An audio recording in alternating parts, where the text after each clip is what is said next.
గోదావరి ఉగ్రరూపం దాల్చింది. కోనసీమలోని లంకలను ముంచెత్తుతూ గట్లను చీల్చుకుంటూ దిగువకు ఉరకలెత్తుతోంది. వేలాది ఎకరాల పంట భూములను జలమయం చేస్తూ గోదావరి పరుగులెడుతోంది. వరద నీరు గ్రామాలలో ముంచెత్తడంతో రాకపోకలకు తీవ్ర అంతరాయం ఏర్పడింది. నీరు, విద్యుత్ సరఫరా పూర్తిగా నిలిచిపోవడంతో లంక గ్రామస్తులు తీవ్ర ఇబ్బందులు ఎదుర్కొంటున్నారు. ధవళేశ్వరం బ్యారేజీ వద్ద రెండో ప్రమాద హెచ్చరిక కొనసాగుతోంది.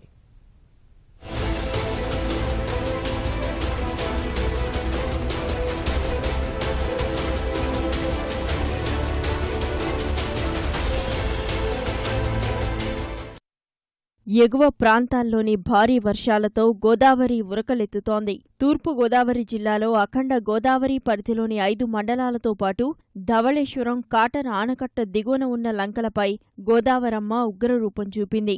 పెద్ద ఎత్తున వరద నీరు రావడంతో ధవళేశ్వరం ఆనకట్ట వద్ద నుంచి అత్యధికంగా 14,80,000 క్యూసెక్ల నీటిని సముద్రంలోకి విడుదల చేస్తున్నారు.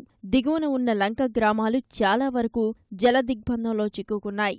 ఆత్రేయపురం, ఆలమూరు, కొత్తపేట, కపిలేశ్వరపురం, అయినవిల్లి, పి గన్నవరం, ముమ్మిడివరం, ఐ పోలవరం, తాళ్లరేవు, కాట్రేనికోన, మామిడికుదురు, సఖినేటిపల్లి మండలాల పరిధిలోని లంకలపై గోదావరి వరద తీవ్ర ప్రభావం చూపింది. పలు లంకలను కలిపే కాలిబాట వంతెనలు నీట మునిగాయి. గ్రామాలను వరద నీరు ముంచెత్తేయడం వల్ల జనం పడవల్లోనే ప్రయాణం చేయాల్సి వస్తోంది. ముమ్మిడివరం, ఐ పోలవరం, కాట్రేనికోన మండలాల్లోని లంక ఆఫ్ ఠానే లంక, గొరజాపు లంక, కమని, చింతపల్లి లంక, మురమళ్ల పశువుల లంక, మూలపొలం, పల్లంకుర్రు తదితర గ్రామాల్లోకి వరద నీరు చేరింది.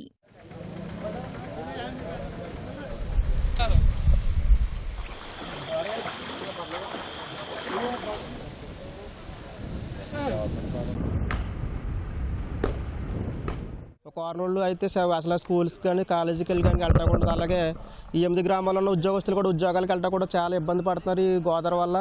అలాగే కొబ్బరి పంట, అరటి తోట ఇవన్నీ కూడా రాకపోకలు బంద్ అవడం వల్ల ఎక్కడ పంటలు అక్కడే ఇబ్బంది అవుతున్నాయి. ఈ ఒక్క చిన్న లోతట్టు ప్రాంతం వల్ల కూడా ఈ 8 గ్రామాలు కూడా చాలా ఇబ్బంది పడుతున్నాయండి. ప్రభుత్వం ఇది దృష్టిలో పెట్టుకుని మాకు పూర్తి సహకారంతో కాజు ఏర్పాటు చేస్తే ఈ చిన్న గోదావరి వచ్చినప్పుడు మేము రాకపోకలకు ఇబ్బంది కలగకుండా ఉంటుందండి. ఇంకే ఇబ్బంది వచ్చినాక ఇంకేం చేయలేమండి దాన్ని.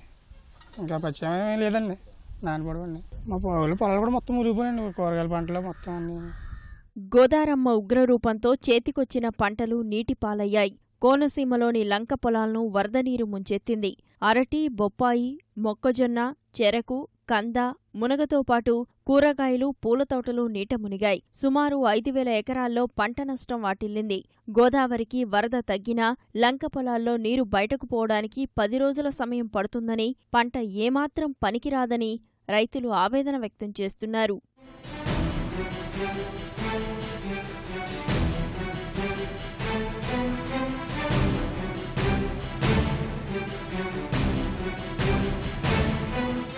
అయితే ఈ రోజుని మేము సహాయతీతిలో ఉన్నాం. మాకు పంటలన్నీ పోయినాయి. నేనైతే ఒక 1 ఎకర నేల మిరప తోట, 1 ఎకర నేల వంగ తోట వేసానండి. మొత్తం పూర్తిగా ఇప్పుడు ఒక 70-80 వేల రూపాయలు నష్టం ఉంటుందండి. ఇప్పుడు అరటి తోటలు పోయి, కూరగాయలు పోయి, పచ్చిమిర్చి తోటలు పోయి, అన్నీ పోయి, దూడ మేతకు పోయింది. మనుషులకి నీళ్లు కూడా లేవు అక్కడ. ఇటువంటి ఇబ్బందులు అన్నీ ఉన్నాయండి. ఇంకేం చేయమని. ఎన్ని ఎకరాలు అంటే మొత్తం లంక అంతా పోయింది. లంక అంతా అరటి తోటలు అన్నీ ముగ్గిపోతాయండి. ఇప్పుడు పాడైపోతాయి మొత్తం. 2 ఎకరాల్లో అరటి తోట వేసాం సార్.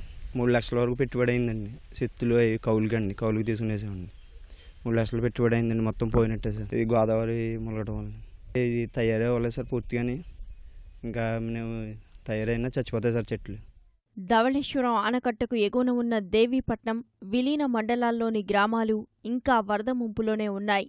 బోర్లు, బావులు మునిగిపోవడంతో తాగేందుకు కనీసం మంచినీరు లేక వరద బాధితులు అవస్థలు పడుతున్నారు. గోదావరికి వరద తగ్గుముఖం పట్టడమే ఇన్ని కష్టాల్లోనూ కాస్త ఊరటనిస్తోంది.